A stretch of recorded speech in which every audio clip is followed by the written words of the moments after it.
Wrong number वाला प्यार episode 59। Atharva जो शगुन से मांग रहा था वह सुन शगुन की आंखें फैल गया और वह अपनी नज़रें नीचे झुका लिए और खामोशी से बोली, आज मैं आपके साथ वह सब नहीं कर सकती जो आप चाहते हैं।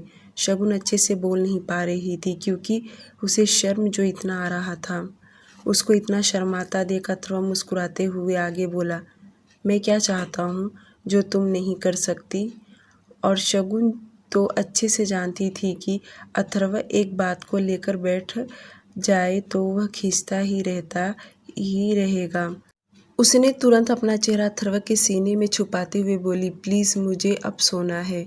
अथर्व उसे परेशान करते हुए आगे बोला, मैंने तुम्हारा काम किया और बदले में तुम मुझे कुछ नहीं दोगी। शगुन का दिल कर रहा था कि उसके चेस्ट पर जोर से काट ले, पर वह ऐसा बिल्कुल भी नहीं कर सकती। पर उसने अपनी उंगली से जहाँ उसके शर्ट का बटन था वहाँ से अपनी उंगली अंदर डाल के उसके चेस्ट पर अपनी नाखून चुभाने लगी। अथर्व तो कई घंटों जिम में वर्कआउट करता है और उसका जो ट्रेनर था वह कोई आम नहीं था बल्कि मार्शल आर्ट किया हुआ था और अथर्व को बहुत ज़्यादा वर्कआउट करता रहता है जिससे अथर्व की बॉडी एकदम गठीला हो चुका था। ये बात तो शगुन उसके साथ इंटीमेट होने पर ही समझ गई होगी कि अथर्व का शरीर कितना मजबूत और ताकतवर है, पर अथर्व हमेशा उसके साथ जेंटली तरीके से इंटीमेट होता है। अथर्व शगुन को कभी भी तकलीफ नहीं देना चाहता और ना ही उसके ऊपर अपना ताकत आजमाता। वह हमेशा उसे नाजुक बच्चों की तरह ही ट्रीट करता है। जब वह पहली बार उसे छुआ था तो उसके मुंह से यह शब्द निकल गया कि शगुन एकदम घी की तरह है जो हाथ लगाते ही पिघल जाती है।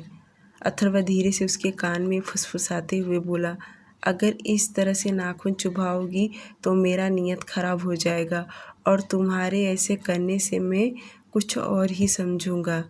अथर्व का इतना बोलना कि शगुन अपनी उंगली झट से बाहर निकाली और अपना चेहरा ऊपर उठा के अथर्व की आंखों में देखने लगी। उसे इस तरह से देखता देख अथर्व टेढ़ा मुस्कुरा रहा था। शगुन जानती थी कि अथर्व जो मांग रहा है बिना लिए मानेगा नहीं, इसलिए शगुन उसकी आंखों में देखते हुए बोली, अगर मैं सुबह जल्दी उठ नहीं पाऊंगी तो माँ बाबा क्या सोचेंगे। मैं चाहती हूँ कि जब तक माँ बाबा यहाँ रहेंगे हम दोनों यह सब नहीं करेंगे। प्लीज़ बात समझ लीजिए। शगुन को इतना रिक्वेस्ट करता देख अथर्व शांत हो गया, पर उसे छेड़ते हुए आगे बोला, क्या हुआ अगर तुम जल्दी नहीं उठी तो उसमें कौन सी बड़ी बात है। मैं अपनी वाइफ को परमिशन देता हूँ वह लेट तक सोकर उठे। मैं थोड़ी ना तुम्हें घर का काम करने के लिए कहता हूँ। मैं ओल्ड हस्बैंड नहीं हूँ जो मेरी वाइफ मुझसे पहले उठकर मेरे लिए खाना बनाए, बल्कि तुम्हें जितना सोना है और जब तक सोना है तुम सो सकती हो। अथर्व की बातें सुन शगुन बोली, माँ बाबा के होते हुए मैं जल्दी उठना चाहती हूँ ताकि उन्हें यह ना लगे कि मेरी आदतें आपने खराब किया है। शगुन की फनी बातें सुन अथर्व जोर से हंस दिया और बोला, तुम्हारी आदतों के बारे में मुझे पहले से ही सब खबर है। अथर्व का इतना कहना कि शगुन शक भरी नज़रों से उसे देखते हुए बोली, क्या मतलब कि आपको पहले से मेरे बारे में सब पता है। शगुन का सवाल सुन अथर्व अपने कहे हुए शब्दों से घबरा गया और जल्दी से करेक्ट करते हुए बोला, मेरा मतलब तुम्हारे माँ बाबा के आने से पहले की तुम्हारी आदतें खराब हो चुकी थी, इसमें कोई नई बात नहीं है। अथर्व ने अपनी बातों में उसे उलझा लिया। वहीं शगुन ने ज़्यादा दिमाग नहीं लगाई, वह भी समझ गई और चुपचाप आगे बोली, प्लीज़ मुझे अब सोना है, मुझे नींद आ रहा है। उसका बार बार यूँ कहना कि सोना है नींद आ रहा है, यह सुन अथर्व ने ज़्यादा उसे फोर्स नहीं किया, बल्कि वह भी उसकी बातों को समझ गया कि उसकी फैमिली जब तक यहाँ रहेगी तब तक इंटीमेट होना ठीक नहीं रहेगा और उसे अपनी गोद में उठा लिया और बेड पर ले गया। उसे बेड पर लेटा उसके साइड में खुद भी लेट गया। शगुन को तुरंत नींद नहीं आया। वो अथर्व की तरफ देखते हुए बोली, आप जैसे मेरे सिर में उंगलियां से मसाज करते हैं, प्लीज़ वैसा करो ना। ये बोलते वक्त शगुन ने अथर्व का हाथ पकड़ उसकी हथेली अपने सिर पर रख दी। उसकी ऐसी हरकत पर अथर्व मन ही मन मुस्कुरा रहा था, क्योंकि धीरे धीरे शगुन को अब अथर्व की आदत जो लग रही थी। और अथर्व मुस्कुराते हुए अपने दोनों हाथों की उंगलियों से उसके सिर को हल्का मसाज देने लगा, जिससे शगुन को अच्छा महसूस होने लगा और न जाने कब उसे नींद आ गया और वह गहरी नींद में सो गई। जब वह अपनी गर्म सांसें उसके चेस्ट पर छोड़ने लगी, तब अथर्व उसे साइड में लेटा आया और उसके चेहरे को गौर से देखने लगा और मुस्कुराते हुए खुद से कहा, एक दिन ऐसा आएगा जब तुम मेरे बिना रह नहीं पाओगी। उस पल का मुझे इंतजार रहेगा, मिसेस शगुन अडानी। अथर्व उसे काफ़ी देर तक यूं ही देखे वह भी सो गया। सुबह का वक्त सबसे पहले माया जी उठ गई और नहा धोकर अपने कमरे से बाहर निकली। यहाँ पर उन्हें कोई कुछ भी काम करने नहीं देता था, क्योंकि यह अथर्व का ऑर्डर था, पर उन्होंने शगुन के कहने पर खाना बनाया था। पर उन माँ बेटी के बीच में अथर्व कुछ कह नहीं सकता। वहीं माया जी लिविंग एरिया में आई तो सर्वेंट अपने अपने काम कर रहे थे, जो देख माया जी बाहर चली गई और वह गार्डन एरिया में हल्की हल्की धूप में खड़ी हो गई। उन्हें यहाँ का नज़ारा बहुत अच्छा दिख रहा था, क्योंकि वह अपने गांव और घर से कभी बाहर नहीं निकलती थी। उनके ज़माने में शादी होने के बाद वह सिर्फ अपना घर संभालती थी, और जब उनकी बेटियां हो गई तो वह उन्हीं में अपनी ज़िंदगी बिताने लगी। कभी उन्हें मौका नहीं मिला कोलकाता से बाहर निकलने का, पर आज वह फॉरेन कंट्री में आकर यह सब देखने का मौका मिल रहा है। उन्हें बहुत अच्छा लगा। माया जी ने गार्ड से कुछ बोलने लगी, पर जो गार्ड खड़े थे वह सब स्पेनिश और इंग्लिश में बातें करना जानते थे, पर माया जी क्या बोल रही थी उन्हें कुछ भी समझ में नहीं आया। तो एक गार्ड ने दूसरे गार्ड से कहा कि यह इंडियन है और इन्हें हमारी लैंग्वेज समझ में नहीं आएगा, हमें एंटोनियो को बुलाकर बताना चाहिए कि मैम को कुछ चाहिए या कुछ पूछना चाहती हैं। तो दूसरा गार्ड तुरंत अंदर चला गया और एंटोनियो को बताया, इस बड़ी मैम को कुछ चाहिए, पर वह क्या कह रही हैं उनकी लैंग्वेज समझ में नहीं आ रहा। इतना कहना कि एंटोनियो जल्दी से गार्डन एरिया में आया और वह हिंदी में माया जी से बातें करते हुए पूछा, आंटी आपको क्या चाहिए तो आप मुझे बता दीजिए। एंटोनियो को हिंदी में बोलता देख माया जी बोली, नहीं मुझे कुछ नहीं चाहिए, मैं तो इसे कह रही थी तुम खड़े हो बैठ जाओ, क्या तुम्हारे पैरों में दर्द नहीं होता।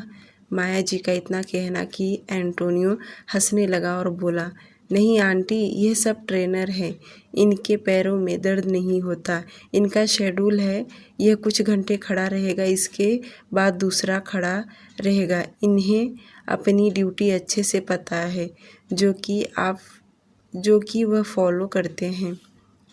वहीं अथर्व अपने कमरे में से निकलकर वर्कआउट जिम एरिया में आ गया, वह जो कि टॉप फ्लोर पर था, और वह एक राउंड वर्कआउट करके जैसे अपने छोटे टॉवेल से अपने शोल्डर को पोंछते हुए बाहर देखा तो माया जी एंटोनियो के साथ हंसते हुए बातें कर रही थी। अथर्व को भी अच्छा लगा, और वह जो उन लोगों के बारे में अभी तक थॉट बना लिया था, अब उसे ऐसा कुछ भी दिखाई नहीं दिया। वह समझ गया कि शगुन की फैमिली बहुत ही स्वीट है। थोड़ी नाराज़गी तो उनकी भी बनता है, इतना तो वह भी समझ रहा था। थोड़ी देर माया जी वहीं खड़ी रही, उसके बाद वह भी अंदर आ गई। तब तक शगुन भी नीचे आ चुकी थी, और राशि, श्याम जी और शगुन अपनी माँ से जिद करने लगी कि वह पराठे बनाए। जो सुन माया जी किचन में गई और सभी के लिए आज वह नाश्ता बनाने लगी।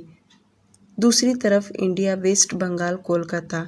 सुबह के 10 बजे वीर अपने ऑफिस आया तो सीधे अपने कैबिन में गया और अपने डेस्क पर आकर बैठ अपना लैपटॉप ऑन किया। 10 मिनट के बाद उसने राशि को कॉल लगाया। उसका कॉल तुरंत मोहित ने रिसीव किया। उसकी आवाज़ सुन वीर पूछ पड़ा, क्या राशि आज भी ऑफिस नहीं आई है? यह सुन मोहित बोला, जी सर, राशि आज भी ऑफिस नहीं आई है। मैंने उसे कॉल लगाया पर उसका कॉल नहीं लग रहा और उसका व्हाट्सएप भी कल से बंद है, तो मैंने उसे ईमेल कर दिया है। देखो कब तक वह ईमेल का रिप्लाई करती है। और आज मैं शाम को उसके घर जाकर देखता हूँ कि वह ऑफिस क्यों नहीं आ रही। वह एक दिन बोलकर गई थी पर पता नहीं क्यों आज तो 3 दिन हो गए वह ऑफिस नहीं आई और कॉल भी नहीं लग रहा। मुझे लगता है कुछ तो प्रॉब्लम होगा, वरना वह ऐसा कभी नहीं करती।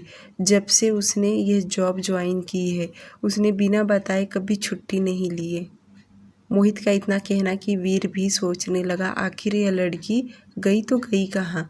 और लास्ट दिन को तो मैंने उसे सुबह में किसी लड़के के साथ देखा जो इसे छोड़ने आया था। यह हंस के उससे बातें कर रही थी और जाने के टाइम न जाने इसका चेहरा क्यों उतर गया था और मुझसे बोली कि उसके पापा ने बुलाया है, पर वही लड़का फिर से उसे पिकअप करने आया था। वीर यही सब सोच रहा था कि कॉल के दूसरी ओर से मोहित बोला, सर मैं आपके कैबिन में आकर आपको सभी शेड्यूल का रिपोर्ट करता हूँ। इधर से वीर ने भी हाँ कह दिया और तुरंत कॉल काट दिया। वीर आगे सोचते हुए खुद से कहा, क्या पता क्या सच है क्या झूठ है, राशि क्या छुपाना चाहती है, पर वह इतने दिनों से तो कभी ऐसा बर्ताव नहीं करती थी, फिर अचानक से उसे ऐसा क्या हो गया। कोई बात नहीं, आज मोहित कह रहा है कि उसके घर जाकर पता लगाएगा, तब तो पता चल ही जाएगा कि क्या सच है क्या झूठ। वीर ने सोचा कि वह खुद एक बार उसे कॉल लगाकर देखे, पर उसने अपना मोबाइल ले तुरंत राशि को कॉल लगाया पर उसका कॉल नॉट रीचेबल बता रहा था। तो वीर ने उसे व्हाट्सएप पर कॉल किया पर इस वक्त उसका नेट ऑफ था, जिसके वजह से उसे कॉल नहीं लगा।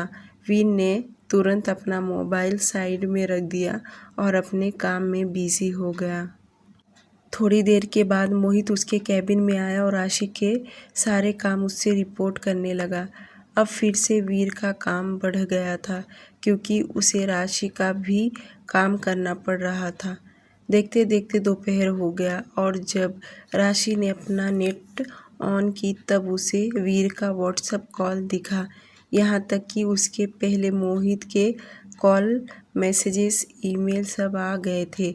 वह इतने सारे मैसेज कॉल देखकर घबरा गई क्योंकि सुबह से वह नीचे लिविंग एरिया में सभी के साथ ब्रेकफास्ट करने मौज मस्ती करने में इतनी बिजी थी, तो उसने अपना आज मोबाइल ही चेक नहीं किया और जब चेक की तो उसकी टेंशन बढ़ने लगा।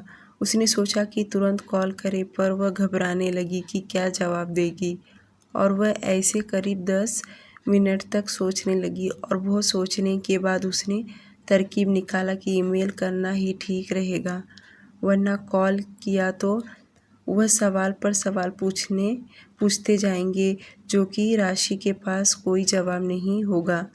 बाद में कुछ सोचकर वह झूठ बोल देगी कि वह अपने रिलेटिव की शादी में गई हुई थी, इसकी वजह से आने में लेट हो गया।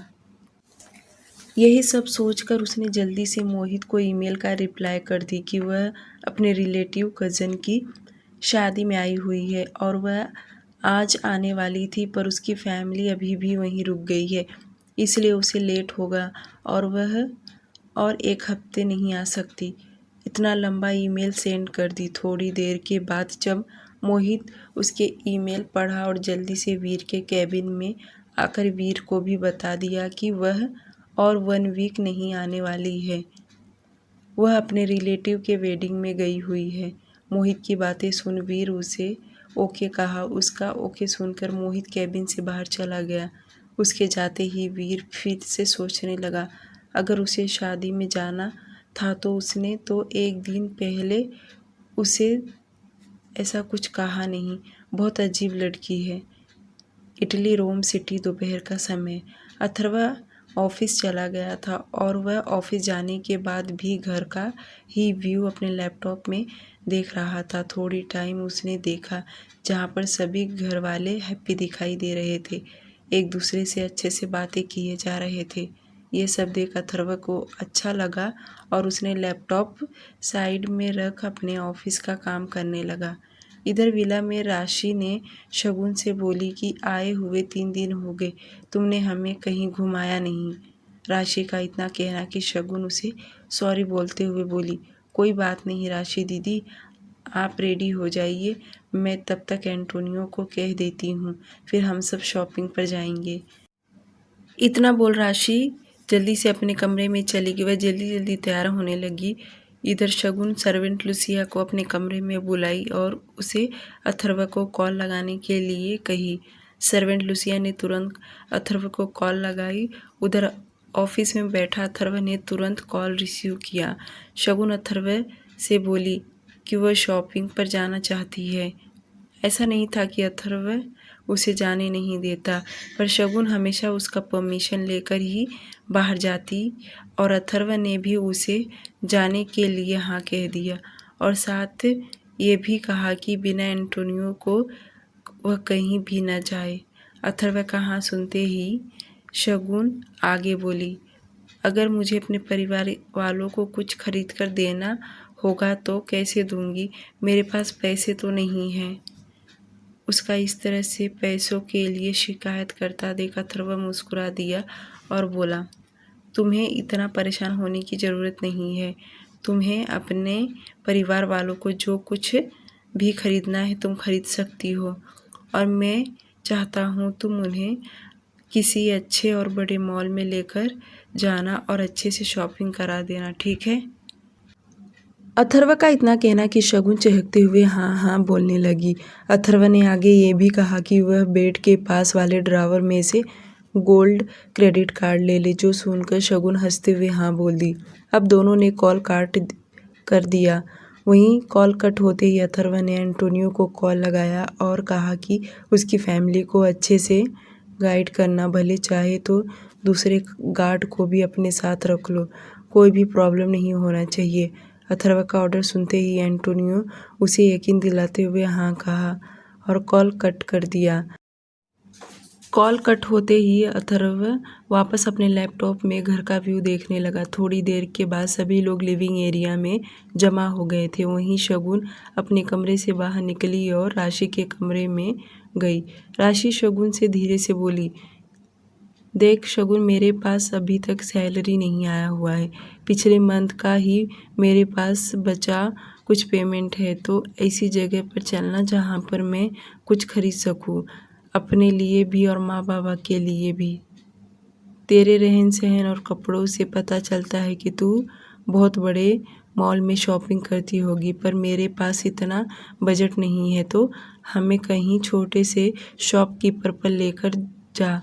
और वैसे भी इंडिया की करेंसी यहाँ पर वैल्यू कम हो जाएगा, तो मैं बहुत ज़्यादा पे नहीं कर पाऊँगी, तू तो समझ ही रही है ना।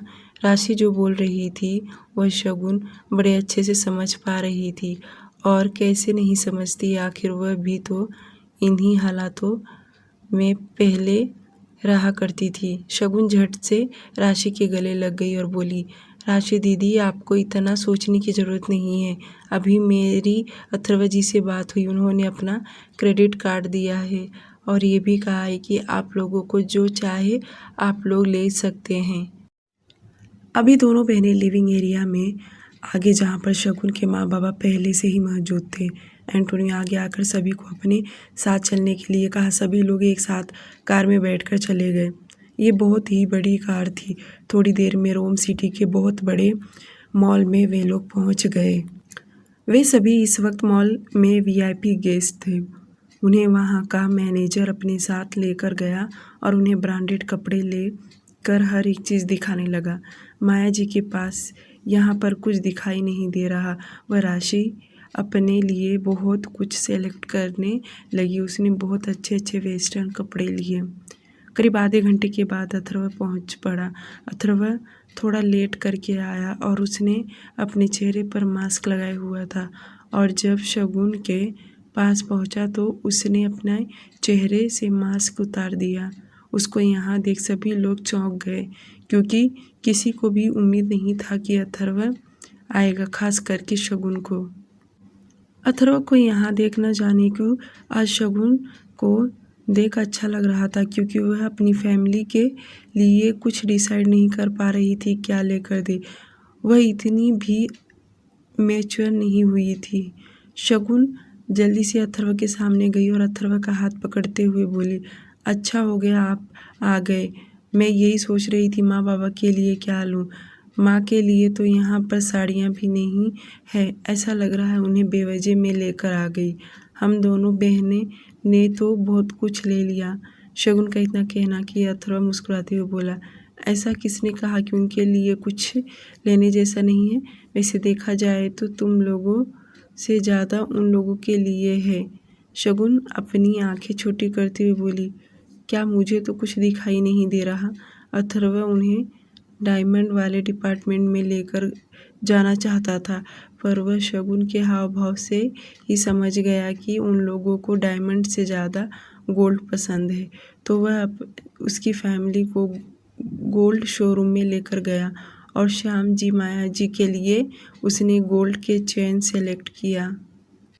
जो देख श्याम जी और माया जी दोनों मना करने लगे, पर अथर्व सुनने को नाम नहीं ले रहा था। वह जिद करने लगा कि आप दोनों को मॉम डैड के जैसे हैं, तो मैं आप लोगों के लिए गिफ्ट लेकर देना चाहता हूँ। अथर्व काफ़ी देर तक जिद करने लगा, जिसे श्याम जी माया जी को मानना ही पड़ा। वहीं राशि और शगुन भी उन्हें मनाने लगी, तभी दोनों मान गए और अथर्व उन लोगों के लिए बहुत कुछ लिया।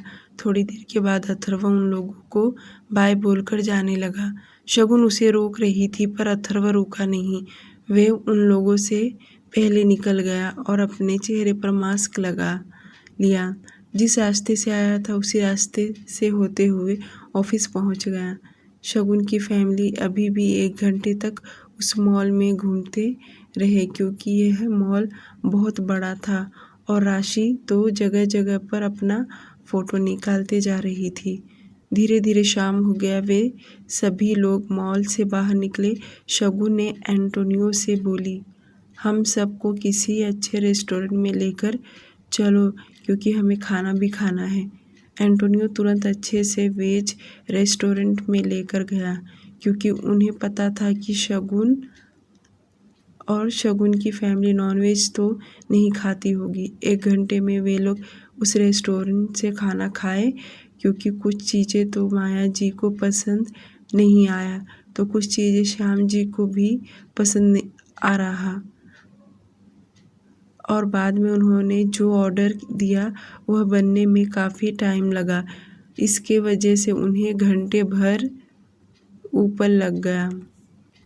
धीरे धीरे अंधेरा छाने लगा था। वहीं अथर्व ने एंटोनियो को कॉल करके घर जाने के लिए कह दिया और वे सभी लोग जब रेस्टोरेंट से बाहर निकले तो उनके आगे आगे एंटोनियो था।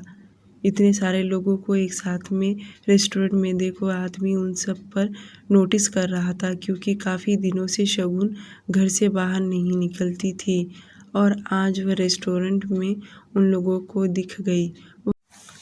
वह आदमी ने किसी को कॉल लगाकर बताया कि एंटोनियो के साथ पहली वाली लड़की भी है और साथ ही साथ में उनके एज के बराबर एक लड़की और जो एक उनके साथ औरत हमेशा रहती थी, आज वह नहीं आई। उसकी जगह पर उसी की उम्र के एक आदमी और औरत हैं जो कि इंडियन में दिखाई दे रहे हैं।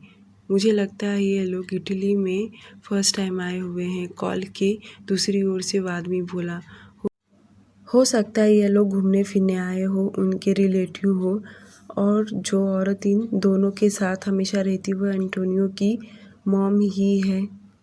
उन दोनों ने हमेशा की तरह आज भी ऐसे ही अंदाज़ा लगा लिया, पर उन्हें कोई भी क्लू नहीं मिल रहा था कि आखिर यह सब कौन है, क्योंकि यह जब भी दिखते हैं तो एंटोनियो के साथ ही दिखते हैं। और एंटोनियो तो अथर्वा का लेफ्ट हैंड है, पर उसके साथ तो कभी भी किसी ने नहीं देखा, नहीं उसकी कोई सुर्खियों में फैली हुई अंदाज़ा भी नहीं लगा सकते। ये सब माजरा क्या है। सभी लोग कार में जाकर बैठ गए और घर जाने के लिए निकल पड़े। शगुन आज बहुत ज़्यादा खुश थी क्योंकि अपनी फैमिली के साथ टाइम स्पेंड जो कर रही है। वह जिस दलदल में फंसी हुई थी और अपने परिवार वालों को देखना उसके लिए मुश्किल था, पर आज वह अपने परिवार वालों के साथ शॉपिंग कर रही है, घूम रही है। साथ आज बाहर खाना खाकर उसे और भी मज़ा आने लगा। राशि और शगुन ने कल के लिए भी घूमने का प्लान बना लिया कि उन्हें कल कौन से लोकेशन पर जाना है, घूमना है।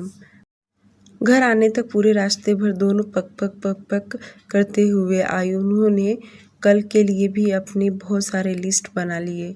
रात के 8:30 बजे अथर्व भी अपने ऑफिस से घर आ गया और सभी लोग आज बाहर खाना खाकर आए थे, इसलिए किसी को ज़्यादा भूख नहीं लग रहा था और सभी के सभी थके हुए थे, इसलिए उनके लिए लुसिया ने पहले ही खाना बना दिया था। पर खाना खाने का मन किसी को नहीं था सिवाय अथर्व के।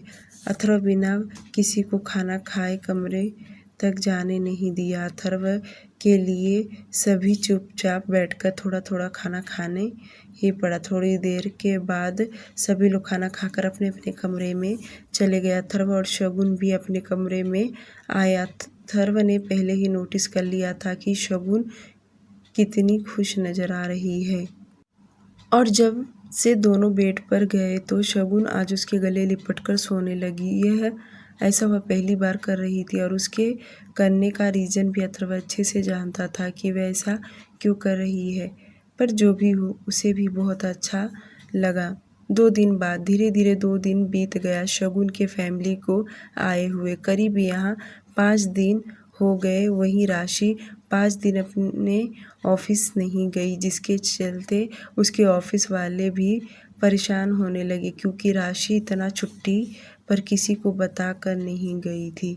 स्टाफ में सभी लोग तरह तरह की बातें बनाने वालों की राशि अचानक से कहाँ जा सकती है, उसने किसी को बताया तक नहीं। कोई कुछ और बोलता तो कोई कुछ और बोलता। यह सब ऑफिस में गॉसिप चालू था। इन 5 दिनों में उसकी फैमिली बहुत अच्छी तरह से और शगुन को बहुत अच्छा लग रहा था और आज का भी दिन बीत गया। जब रात हुआ सभी लोग डाइनिंग टेबल पर लगे सभी लोगों ने एक साथ डिनर करके अपने अपने कमरे में सोने चले गए। वहीं शगुन जब अपने कमरे में आई तब अथर्व से जिद करते हुए बोली कि उसे आज अपनी मम्मी के साथ सोना है। अथर्व उसे नहीं जाने दे रहा था, पर फिर भी शगुन रोने जैसी शक्ल बना लिए, जिसके कारण अथर्व को भी उसे जाने देना पड़ा। शगुन उछलते हुए अपने कमरे से बाहर निकली और नीचे आ गई। वह अपने मम्मी के कमरे में गई और आज वह अपने मम्मी के साथ बेड पर सोई। शगुन आज अपनी माँ के साथ काफ़ी देर तक बातें करती रही और वह खुद भी नहीं सो रही थी और न अपनी माँ को सोने दे रही थी। वहीं श्याम जी बड़े साइज सोफे पर सो गए थे। शगुन के माँ बाबा को शगुन की खुशियाँ देखकर उन्हें भी अच्छा लगने लगा। वह उसकी गलती को धीरे धीरे भूलने लगे। उन्हें बुरा इस बात का लग रहा था कि आज तक उनके खानदान में किसी लड़की ने ऐसा नहीं किया था। शगुन छोटी होने के कारण उसने सबसे पहला कदम उठाया, यहाँ तक कि अपनी बड़ी बहन का भी ख्याल नहीं आया कि उसकी शादी होने को कोई दिक्कत आ सकता है। उसने सिर्फ अपना भलाई सोचा, अपना घर बसा लिया। अगर वह अपने माँ बाबा से कहती तो वे लोग उसके बारे में सोचते, पर उसने ऐसा कुछ भी नहीं किया। पर अब उसकी फैमिली उसके अच्छे के बारे में सोचने लगी। वहीं राशि अपने कमरे में सोई थी। उसे 5 दिन हो गया था, यहाँ तक कि मोहित की बहुत सारे मैसेज आने लगे थे कि वह कब ऑफिस आने वाली है और बिना बताए हुए इतने दिन की छुट्टी ले रही है, क्या कोई प्रॉब्लम है। राशि यही सब सोच परेशान थी और उसने डिसाइड किया कि कल सुबह होते हुए सबसे पहले वीर को कॉल करके बात करेगी। उसे बता देगी कि वह इस वक्त कहाँ पर है, नहीं तो उसका जॉब जा सकता है। यही सब सोच राशि अपना मोबाइल बंद करके सो गई।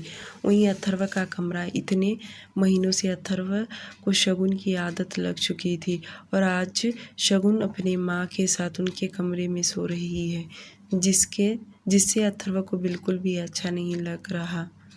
पर वह भी तो उसकी मॉम है। यही सब सोच वह बेड पर इधर उधर करवट बदलने लगा, पर उसे नींद नहीं आ रहा था। उसे अब शगुन को देखने की आदत जो पड़ गया था, उसे अपनी बाहों में लेकर रोज सोया करता था।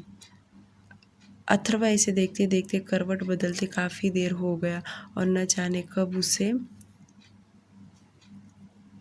नींद आया। सुबह माया जी जल्दी उठकर बाहर आकर किचन में काम करने लगी।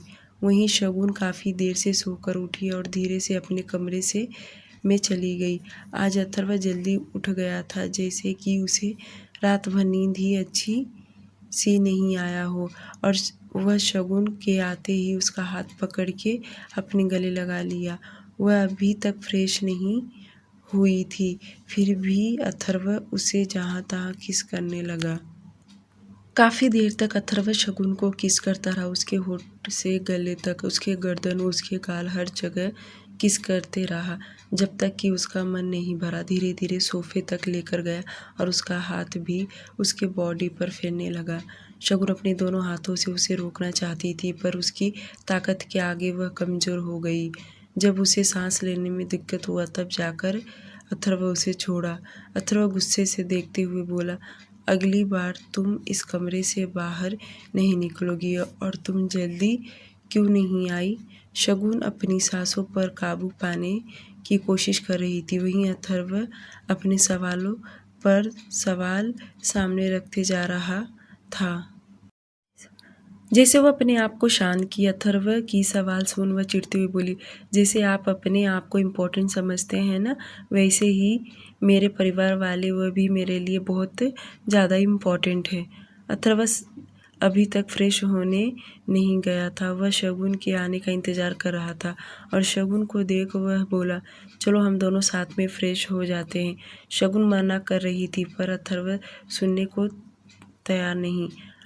शगुन डायरेक्ट मना करते हुए बोली, आप पहले फ्रेश हो जाइए, फिर मैं बाद में फ्रेश हो जाऊंगी।